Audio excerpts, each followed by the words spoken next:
جنت اے بے نمازیوں کس طرح جاؤ گے؟ ناراض رب ہوا جہنم میں جاؤ گے، ناراض رب ہوا جہنم میں جاؤ گے۔ محترم سامعین، میں نے خطبہ مسنہ کے بعد جس آیت مقدسہ کی تلاوت کر کے اپنے آپ کو مشرف کیا، رب تبارک و تعالی کلام بلاغت کے ارشاد فرماتا ہے اقیم الصلاۃ لذکری، میری یاد کے لیے نماز قائم کرو۔ سامعین محترم، آج ہم دیکھتے ہیں کہ چند ایام ہوئے ہیں، رمضان المبارک ہم سے رخصت ہوا تو ہماری مسجدیں ویران ہوتی ہوئی نظر آ رہی ہیں، ہماری مسجدوں کی رونقیں ہو چکی ہے، اور جو ہمیں عبادتوں کا ذوق اور شوق رمضان کے مہینے میں تھا وہ ہم سے رخصت ہو چکا ہے۔ افسوس اس بات کا ہے کہ وہی رب ہے جو ہمیں رمضان میں بھی رزق دیتا تھا، وہی رب ہے جو اب بھی ہمیں رزق دے رہا ہے، وہی ہمارا مالک بھی ہے، وہی ہمارا خالق بھی ہے، وہی ہمارا رازق بھی ہے۔ آخر وجہ کیا ہے کہ رمضان کے رخصت ہوتے ہی ہم نے عبادتوں کی طرف رخ کرنا بند کر دیا، مسجدوں کو آباد کرنا چھوڑ دیا۔ آخر وجہ کیا ہے؟ کیا صرف اللہ کی نعمتیں رمضان میں ہمیں ملی ہے؟ اگر کوئی ایسا ہے تو بتائیں۔ اللہ کی رحمتیں تو اب بھی آپ کھا رہے ہیں، رب کا رزق اب بھی کھا رہے ہیں، رحمتیں اب بھی رب کی آپ پر ہو رہی ہے، اس کے باوجود بھی آپ کی نمازوں کو بھلا دیا۔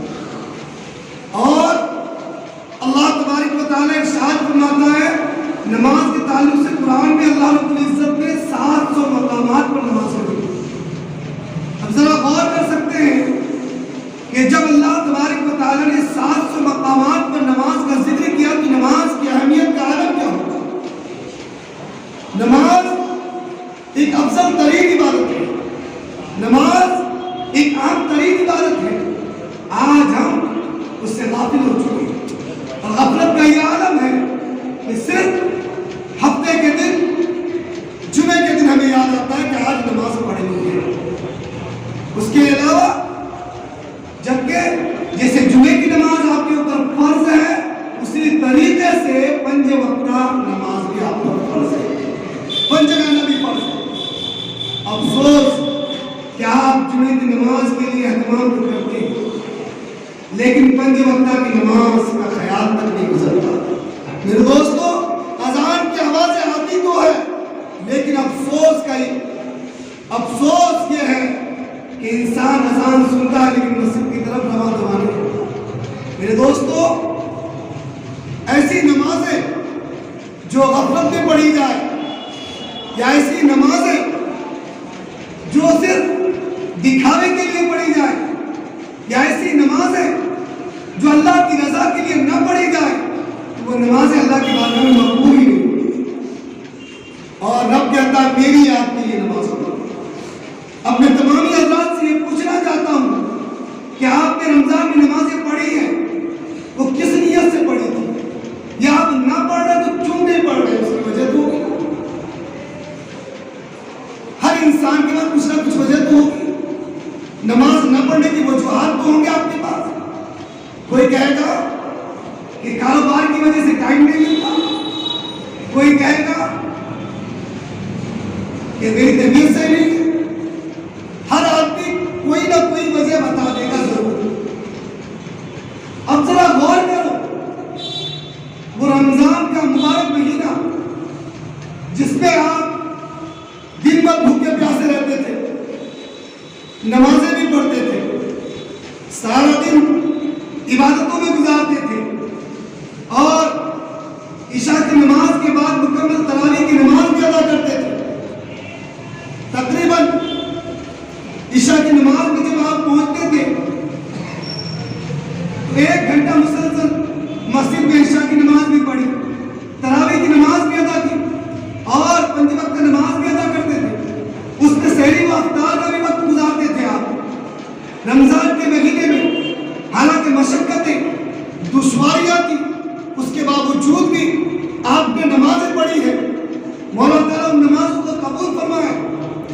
لیکن آج افسوس اس بات کا ہے کہ آج اس سے کم وقت لگ رہا ہے. اگر ہم 5 وقت نمازوں کا حساب کریں تو ہر نماز کو 10 سے 15 منٹ تو فارغ ہو جاتے ہیں. 5 وقت نماز ادا کریں تو 10-15 منٹ میں آپ فارغ ہو جاتے ہیں. تو اس حساب سے اگر 5 وقت کی نمازوں کا حساب نکالا جائے تقریباً 50 سے 60 منٹ ہوگی. اور رب تبارک و تعالیٰ نے ہمیں اور آپ کو رات و دن کے 24 گھنٹے عطا کیے. 24 گھنٹے میں صرف 1 گھنٹہ اللہ کی رضا کے لیے، اللہ کی یاد کے لیے، اللہ کے ذکر کے لیے ہمیں گزارنی ہے. اس کے باوجود بھی ہم نافرمانیوں میں ملوث ہیں. میرے دوستو، اگر یہی طریقہ رہا اور یہی طرز عمل رہا تو یقیناً ہم نا امید بھی ہوں گے، نامراد بھی ہوں گے اور ناکام بھی ہوں گے. آج واحد وجہ یہی ہے ہماری ناکامی کا کہ ہم اللہ کے ذکر کو بھلا دیتے ہیں. اور جانتے ہیں آپ، صرف ایک مخلوق ہے جو اللہ کے ذکر کو بھلا دیتی، کوئی انسان. دیکھو، تمام چیزیں اللہ کے ذکر میں مشغول رہتی ہیں. اللہ کا قرآن کہتا ہے یسبح للہ ما فی السماوات والارض. یہ زمین و آسمان میں جتنی بھی چیزیں ہیں وہ تمام چیزیں اللہ کی تسبیح بیان کرتی ہیں. اگر کوئی غفلت میں مبتلا ہوتا ہے تو وہ صرف انسان ہے. انسان نے اللہ کے ذکر کو بھلا دیا، انسان نے اللہ کے ذکر کو بھلا دیا، انسان نے نماز کو ترک کر دیا. میرے دوستو، بے نمازیوں کی بہت دردناک سزائیں ہیں. قرآن میں آیا، حضرت عبداللہ ابن عباس رضی اللہ تعالی عنہ اس حدیث کے راوی ہے. آپ نے فرمایا کہ جو شخص نماز کو ترک کر دیتا ہے تو ایسے شخص کا جہنم میں ایک وادی ہے، ویل نامی وادی. تو اللہ تبارک و تعالی بے نمازی کو اس وادی میں ڈال دے گا. اور یہ ایسا خوفناک وادی ہے کہ جہنم بھی اس وادی سے پناہ مانگا. اب اس میں بے نمازی کو ڈال دیا جائے گا، اور بے نمازی جب مرے گا تو بھوکا مرے گا، اور بے نمازی جب مرے گا تو ذلیل ہو کر مرے گا. اور بے نمازی کو اللہ تبارک و تعالیٰ اس کی عمر سے برکت ختم کر دے گا، اس کی عمر میں برکت ہی نہیں. اور سب سے بڑی بات، مرتے وقت اس کو اتنی پیاس لگے گی کہ اگر سارے دریاؤں کا پانی بھی پلا دیا جائے تو وہ سیراب نہیں ہوگا. یہ سزائیں ہیں بے نمازی کی. افسوس، اپنے آپ کو عقل مند کہلاتے ہیں لیکن ذرا غور نہیں کرتے کہ نماز نہ پڑھنے کے کتنے نقصانات ہیں. میرے دوست، آپ بتاؤ، جو نمازیں تم نے رمضان میں پڑھی کس کے لیے پڑھی؟ اگر اللہ کے خوف سے پڑھی تو آپ کیوں نہیں پڑھتے؟ اگر اللہ کی رضا کے لیے پڑھی تو آپ کیوں نہیں پڑھتے؟ کیا اللہ کی رضا کی ضرورت صرف رمضان میں تھی؟ کیا اللہ کا خوف صرف آپ کو رمضان میں تھا؟ کیا آپ کا رب صرف رمضان میں آپ کو دیکھتا تھا؟ آپ کا رب اور میرا رب تو بندوں کے ہر وقت دیکھتا تھا. بندوں کے اعمال و افعال کو دیکھتا ہے. وہ بندوں کے اعمال و افعال کا خالق ہے. میرے دوستو، اس سے پہلے کہ ہم اور آپ اس دنیا سے چلے جائیں، آپ آخرت کی فکر کر لو، آخرت کی تیاری کر لو، اور اپنی دنیا سے آخرت کو بہتر کر لو. کیونکہ دنیاوی زندگی یوں تو چند دنوں کی زندگی ہے، مشکلوں میں، تکلیفوں میں گزارنے میں گزر جائے گی.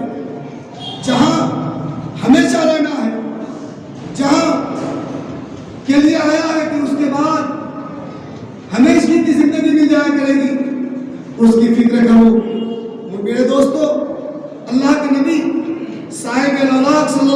تعالیٰ علیہ وسلم اس ماہ مبارک یعنی شوال کے بارے میں ارشاد فرماتے کہ جو شخص رمضان المبارک کے جس شخص نے روزے رکھے اس کے بعد پھر یہ شوال کا جو مہینہ ہے شوال المکرم کا اس کے 6 روزے رکھے تو گویا کہ وہ ایسا ہو گیا ہے گناہوں سے پاک و صاف ہو جاتا ہے جیسے انہوں نے آج ہی ماں کے پیٹ سے جنم لیا۔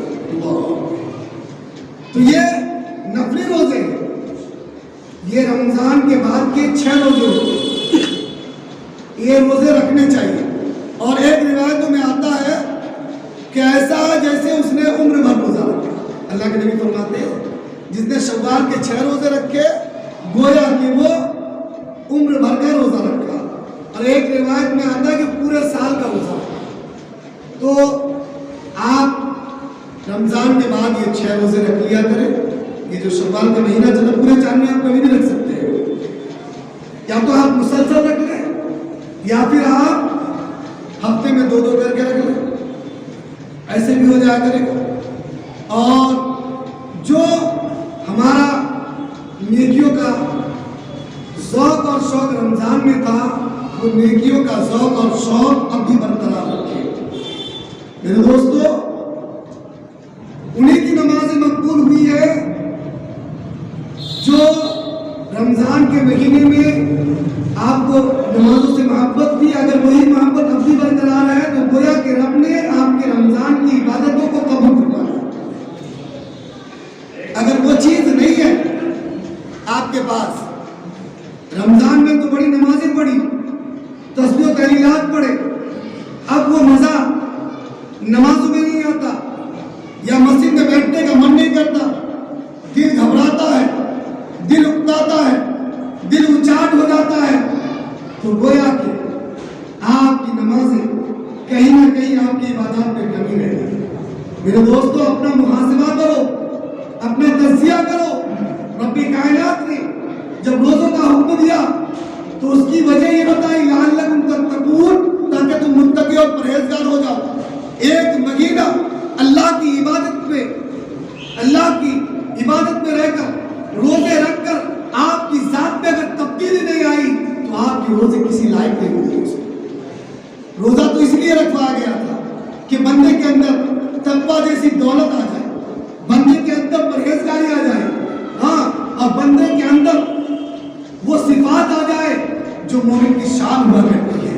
لیکن آپ نے تو رمضان کیسا ایمان ہے ہمارا اور آپ کا، ایک چاند دیکھتے ہیں تو مسجدوں کا آباد کرتے ہیں۔ جیسے رمضان کا چاند نکلا تو چاند رات ہی سیلاب آ جاتا ہے نماز میں، اور جیسے ہی عید کی نماز کا چاند دیکھتے ہیں تو ایسا ہو جاتا ہے کہ اب چھٹی ہوگی صاحب، ایسا لگتا ہے کہ آپ قید و بند کی زندگی گزار رہے تھے اور اب رہا ہو گئے۔ میرے دوستو یقیناً کبھی ایسا نہ سوچے، اور جو شخص اللہ کی نافرمانیوں میں زندگی گزارے گا تو اللہ تبارک و تعالیٰ ان کے رزق میں تنگی پیدا کر دے گا۔ آج ہم جو ذریعہ معاش سے پریشان ہیں کوئی اور وجہ نہیں ہے، ایک واحد وجہ یہی ہے کہ ہم نے اللہ کی ناراضگی کو اپنا سبب بنایا، ایسے کام کرتے ہیں کہ اللہ ہم سے ناراض ہو جائے۔ ہم نیک کام کرتے ہی نہیں ہیں تو رحمتیں کہاں سے آئیں گی؟ میرے دوست آپ نے سنا ہوگا نا کہ اللہ کے نیک بندوں کی بارگاہ میں جاؤ، اولیاء کرام کی بارگاہ میں جاؤ۔ لوگ جاتے ہیں، رمضان بھر کہیں جانا نہیں ہوتا تو کوئی اجمیر شریف جا رہا ہے، کوئی کلیر شریف جا رہا ہے، کوئی دیوا شریف جا رہا ہے۔ کیوں جا رہا؟ دعاؤں کی قبولیت کے لیے۔ اور وہاں کیوں دعائیں قبول ہوگی؟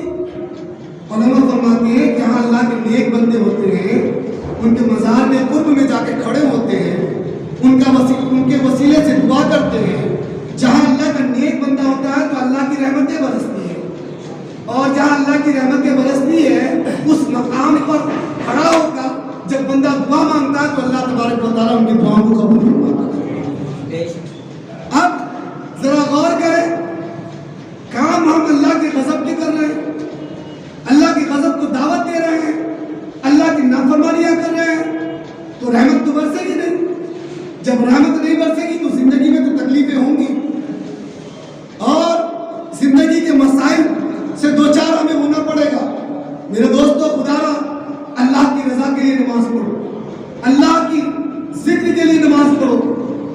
تبارک و تعالیٰ کلام بلاغت میں ارشاد فرماتا ہے واقعی الصلاۃ لذکری، میری یاد کے لیے نماز پڑھو۔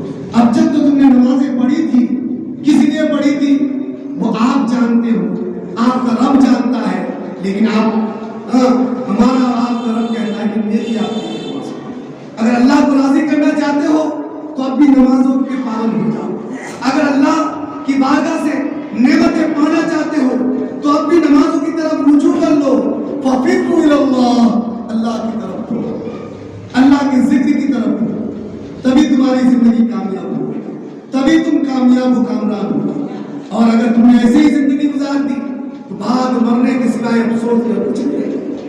آج تک نہ کسی کو دوبارہ زندگی ملی ہے اور نہ کسی کو دوبارہ زندگی ملے گی۔ یہ کوئی اور مذہب ہوگا جو کہتے ہیں کہ 7 جنم ہوں گے، آواگمن کا اور تناسب کا قائل کوئی اور ہوتا۔ مذہب اسلام میں زندگی دوبارہ نہیں ہوگی۔ ہاں، ایک مرتبہ دنیا میں آ گئے تو ایسا نہیں ہے کہ دوسرے جنم میں اچھے اعمال کیے تو کچھ اچھے بن کے آ جائیں گے۔ یہ دوسرے غیر مذہبوں کا عقیدہ ہے کہ اگر انہوں نے اس دنیا میں اچھا کیا نا تو دوسری زندگی میں دوسری شکل میں آگے کچھ اچھا بن کے آ جائے گا۔ حالانکہ مذہب اسلام اس کی اجازت نہیں ہے۔ تو اللہ نے ہمیں زندگی اس لیے دی ہے کہ ہم آخرت کی تیاری کر رہے ہیں۔ اگر ہم آخرت کی تیاری نہیں کر رہے ہیں تو نہ کہیں ہم اپنے آپ پر ظلم کر رہے ہیں۔ جب ہمارے اوپر گناہ زیادہ ہوں گے تو اللہ تبارک و تعالیٰ ہمیں جہنم میں ڈالے گا، اور یہ جسم جہنم میں تپے گا۔ تو میرے دوستو، آپ اپنے جسم پر ظلم کر رہے ہیں۔ اللہ کی عبادت نہ کر کے، نمازوں کو ترک کر کے، آپ جس جانور کا نام لینا منہ سے گوارا نہیں ہوتا، روایتوں میں آتا ہے بے نمازی سے سور بہتر ہے۔ ذرا غور کرو آپ کا کیا مطلب۔ اور یہ بات یاد رکھے، ہماری اور آپ کی دعائیں اگر کہیں قبول نہیں ہوتی اس میں ہماری بھی کمی ہے، کیونکہ جو بے نمازی ہوتا ہے نا، اگر وہ کسی سے دعا کے لیے کہتا ہے نا تو بے نمازی نیکوں کی دعا میں شامل ہی نہیں ہوتا۔ وہ دعا کریں گے نا کہ مثال کے طور پہ مولا تعالیٰ عابد بھائی کو اچھا کر دے، عابد بھائی کے کاروبار کو اچھا کر دے، تو اگر یہ بے نمازی ہے تو ہماری دعا میں شامل ہی نہیں ہے۔ نیکوں کی دعاؤں میں بے نمازی شامل ہی نہیں۔ یہی تو وجہ ہے، دعائیں خوب کرتے، گر گراتے، روتے ہیں، وجہ کیا؟ فقط ایک ہی وجہ ہے، اللہ کی نافرمانی۔ اور نماز تو افضل ترین عبادت ہے۔ نماز ہر دور میں پڑھی گئی، انبیاء تک نے نماز پڑھی۔ تو ہمیں اور تمہیں یا آپ کو نمازوں سے چھٹکارا نہیں دے۔ ہاں، یہ آپ کے فرائض ہے، اسے آپ ادا کرو تو آپ کے لیے بہتر، ادا نہ کرو تو آپ کے لیے نقصان۔ لیکن اتنا یاد رکھنا، ہماری جو ذمہ داری ہے، ہم نے پیغام پہنچا دیا، ہمارا کام ہے پیغام پہنچانا اور اس پر عمل کرنا آپ کا کام ہے۔ ہر انسان آج کی شب جب بستر پر لیٹنے جائے تو تھوڑی دیر سوچے، فکر کرے، مولا میں نے رمضان میں نمازیں پڑھی، مولا رمضان میں روزے بھی رکھے، صدقہ و خیرات بھی کیا، اب کیا وجہ ہے کہ نمازوں کی طرف دل نہیں لگتا؟ اب کیا وجہ ہے کہ نماز اذان کی صدائیں سنتے ہیں، قدم اٹھتے نہیں ہیں مسجد کی جانب، اور رمضان کے مہینے میں سحری میں اٹھتے ہیں، تہجد کی نمازیں پڑھتے ہیں ماشاءاللہ، اس کے بعد اذان سے پہلے لوگ مسجد میں پہنچ جاتے ہیں۔ اس وقت بھی تو آپ کے سارے کام ہوتے تھے نا، کیا کسی کام میں کوئی کمی آئی؟ ہر شخص کہتا ہے رمضان کے مہینے میں بحمدہ تعالیٰ اللہ کی طرف سے اسے اتنی نعمتیں ملتی ہے جو 11 مہینے میں نہیں ملتی۔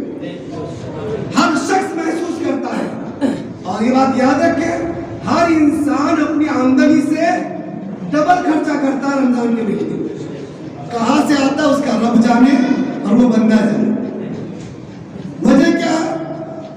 آپ کی نیکیاں آپ کے رزق کو بڑھا دیتی ہے۔ رمضان کی برکتیں تو ہے ہی، جب آپ رمضان میں نیکیاں کرتے ہیں نا تو اللہ آپ کے رزق کو بڑھا دیتا ہے۔ وہی فیکٹری ہے، وہی سیلری ہے آپ کی، لیکن کہاں سے انتظام ہوا وہ رب جانتا ہے، وہ بندہ جانتا ہے۔ تو میرے دوستو، اگر ایسی ہی عبادتیں کرتے رہو گے تو پھر کبھی مشکلات میں گرو گے، خدا ہمیں اور آپ کو اللہ توفیق دے کہ جیسے ہم اور آپ مسجدوں کو رمضان میں آباد کر رہے تھے، اسی طریقے سے اللہ رب العزت ہمیں اور آپ کو بعد رمضان بھی نماز پنجگانہ کی ادائیگی کی توفیق عطا فرمائے، اور وہی کار خیر جو اللہ نے رمضان کے مہینے میں توفیق عطا کی تھی، اسی طریقے سے دین کی خدمات کرتے رہے۔ اور ایک ضروری اعلان سماعت فرما لیں کہ آپ کا محبوب ادارہ دارالعلوم صدر فاضل داخلے جاری ہے۔ آپ تمام ہی حضرات اور جو بھی آپ کے قریبی ہیں، دوست و احباب ہیں، آپ ان کے بچوں کو اور اپنے بچوں کو دارالعلوم صدر فاضل میں داخلہ کرائیں، اور 10 شوال سے شروع ہو رہا ہے، یعنی 1 مئی سے انشاءاللہ تعالی تعلیم کا آغاز ہوگا۔